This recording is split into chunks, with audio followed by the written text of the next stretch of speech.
बिस्मिल्लाहिर्रहमानिर्रहीम। Welcome back to my YouTube channel. इस video में हम फ़िलोसॉफ़िकल फाउंडेशंस ऑफ एजुकेशन पढ़ेंगे। लेकिन इससे पहले कि फ़िलासफ़ी या फ़लसफ़ा क्या होता है, हमें सबसे पहले ये पता होना चाहिए कि एजुकेशन क्या है, एजुकेशन की अक़साम क्या हैं और एजुकेशनल प्रोसेस क्या होता है। तो उसके बारे में मैं आपको 2-4 मिनट में बताना चाहता हूँ, तो फिर हम इसको फ़िलोसॉफ़िकल फाउंडेशन को बेहतर तरीके से पढ़ सकेंगे। Philosophical foundation of education. So what is education, तो इसको पहले पढ़ते हैं। तो एजुकेशन क्या है, थोड़ा सा आपको एजुकेशन के बारे में बता देता हूँ, फिर हम वो पढ़ेंगे बाद में। तो ये है, education is derived derivative meaning of education. In a derivative sense, the term education is considered as educare and educere, यानी कि एजुकेशन दो लैटिन वर्ड्स एजुकेयर और एजुसेयर से लिया गया है, बना है। Educare is a Latin word and it means, और इसका क्या मतलब है, to nourish, to bring up and to raise. So educating a child means nourishing or bringing up the child according to specific aims.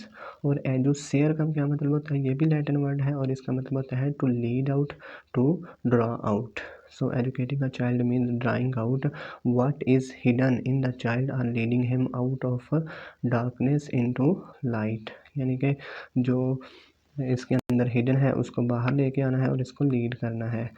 आगे definition of education John Dewey ने की है। Education is development of all those capacities in the individual which will enable him to control his environment and fulfil his responsibilities. आगे और लोगों ने भी की हैं, तो उनको हम छोड़ते हैं। तो बाकी हम एजुकेशन देखते हैं क्या। Education is deliberate and systematic. Education जो होता है ना, वो एक डेलिब्रेट होता है काम, ये नहीं होता कि हम ऐसे ही शुरू कर देते हैं पढ़ना, ये एक डेलिब्रेट होता है काम। और education is deliberate and systematic होता है। Education is influence, education is influence exerted by a mature person upon an immature person. Education leads to harmonious development, and development is according to the individual and social needs.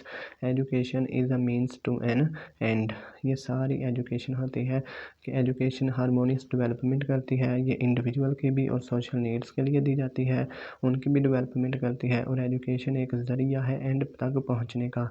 इसके बाद हम करते हैं what are the types of education. Education 3 तरह की होती है, formal education, non formal education और इनफॉर्मल एजुकेशन। फॉर्मल एजुकेशन वो होती है जो हम किसी कॉलेज यूनिवर्सिटी में बाकायदा तौर पर हासिल करते हैं। ये देखें, इसकी कुछ खसूसियात होती हैं। Planned with the particular and in view, यानी कि ये प्लान्ड होती है और एंड भी पता होता है क्या होना है। और limited to a specific period, इसका टाइम पीरियड स्पेसिफिक होता है, मसलन 2 साल डिग्री प्रोग्राम है या 3 ईयर, 4 ईयर, 5 ईयर। और well defined and systematic curriculum होता है इसका, और given by specially qualified teachers, और ये क्वालिफाइड टीचर इसको देते हैं। फिर इसके बाद हमने, ये तो हो गई थी इसकी फॉर्मल एजुकेशन। अब नॉन फॉर्मल एजुकेशन जो होती है वो ये होती है कि जैसे ओपन यूनिवर्सिटी है या वर्चुअल यूनिवर्सिटी है, जो ऑनलाइन देती हैं वर्कशॉप्स के थ्रू, ऑनलाइन लेक्चर्स के थ्रू, उनको कहते हैं नॉन फॉर्मल एजुकेशन। ये भी प्लान्ड होती हैं, लेकिन ये उन लोगों के लिए होती हैं जो अपनी तालीम हासिल नहीं या जॉब करते हैं और उनको एडमिशन वगैरह किसी यूनिवर्सिटी में नहीं मिलता। जो इनफॉर्मल एजुकेशन है, ये इंसान ना तो किसी स्कूल में जाता है और ना किसी यूनिवर्सिटी में, ना वर्कशॉप के ज़रिए सीखता है। ये इंसान अपनी ज़िंदगी के वाक़यात से सीखता है, जो सारी ज़िंदगी उसके साथ रूनुमा होते हैं, चाहे वो बाज़ार जा रहा हो, गली में जा रहा हो, शादी पे जाए, फौतगी पे जाए, जहाँ भी जाए, मिलने जुलने से जो तालीम हासिल होती है उसे कहते हैं इनफॉर्मल एजुकेशन। ये एक्सीडेंटल होती है, यानी कि ये कभी भी कुछ भी इंसान सीख सकता है। ये नेगेटिव भी हो सकती है और पॉजिटिव भी, इंसान बुराई भी सीखता है और अच्छाई भी। तो ये इसकी अक़साम थी। और आगे है कि what are the educational process, elements of education process are 4 aims होते हैं सबसे पहले, फिर सबसे पहले मकासद होते हैं कि हमने क्या चाहते हैं हमारे स्टूडेंट्स में पैदा हो। फिर उन मकासद को हासिल करने के लिए करिकुलम बनाया जाता है, उस करिकुलम को फिर पढ़ाने के लिए टीचर या पेडागोजी को अपनाया जाता है, और फिर एंड पे एवेल्यूएशन किया जाता है। ये एम्स जो होते हैं वो मकासद होते हैं, करिकुलम नस्ल होता है। पेडागोजी टीचिंग मेथड को कहते हैं, एवोल्यूशन जायज़े को कहते हैं। ठीक है, ये थे इसके। और इसके बाद अब हम पढ़ेंगे कि फ़िलॉसफ़ी क्या है। The term philosophy has been derived from two Greek words, philos, which means love, and sophia, which means wisdom. So the word philosophy means love of wisdom. यानी कि philosophy दो लफ्ज़ों से मिलकर बना है, फिला एंड सोफिया। फिला का मतलब होता है लव और सोफिया का मतलब होता है wisdom. So philosophy means love of wisdom। आगे अरिस्टोटल ने इसकी डेफिनेशन दी है, a science which investigates the nature of being as it is itself। Plato कहता है the eternal nature of thing, philosophy aims at a eternal nature of thing. Cicero का view है the mother of all arts. और Coleridge कहता है the sciences of sciences. Russell कहता है philosophy like all studies aims primarily at knowledge. Henderson view है आगे, इसको रहने दें। आगे है what are the areas of education philosophy. Philosophy के एरिया किन चीज़ों के साथ डील करती है? ये एपिस्टिमोलॉजी के साथ डील करती है। एपिस्टिमोलॉजी एक ब्रांच है फ़िलासफ़ी की that deals with the nature of knowledge, यानी कि it deals with the nature of knowledge. What we know, how we know, what is the difference between knowing and believing, how can we show the knowledge is true.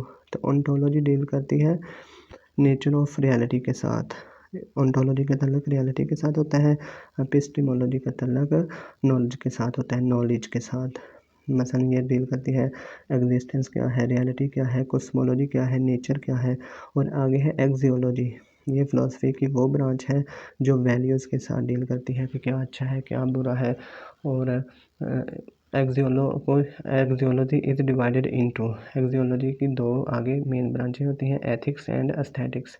जो ethics होती है वो good और bad के साथ deal करती है, right and wrong. और एस्थेटिक्स जो होती है वो ब्यूटी और इंजॉयमेंट के साथ डील करती है। मसलन what is beautiful, what expect produce enjoyment. फिर आगे एजुकेशन फ़िलासफ़ीज़ भी हैं, पीरियलिज्म, एग्जिस्टेंशियलिज्म, आइडियलिज्म, रियलिज्म। तो उनको बाद में पढ़ेंगे। अभी हमने फ़िलोसॉफ़िकल फाउंडेशन ऑफ एजुकेशन पढ़ना है कि किस तरह फ़लसफ़ा हमारी तालीम की बुनियाद बनता है। तो अब हम शुरू करते हैं तालीम की फ़लसफ़ियाना बुनियादें, फ़िलोसॉफ़िकल फाउंडेशन ऑफ एजुकेशन। फ़लसफ़ाए तालीम से मुराद फ़लसफ़े के इल्म का वो शोबा जो किसी कौम के नज़रिया हयात को हासिल करने के लिए मकासद तालीम का तयन करता है और इन मकासद के हसूल के लिए ज़रूरी मज़ामीन और तरीक़ा हाई तदरीस का इंतख़ाब करता है। इस दो लाइनों में 3-4 सवाल MCQs आते हैं जो हर पेपर में आते हैं। वो अब मैं आपको बताता हूँ कैसे आते हैं।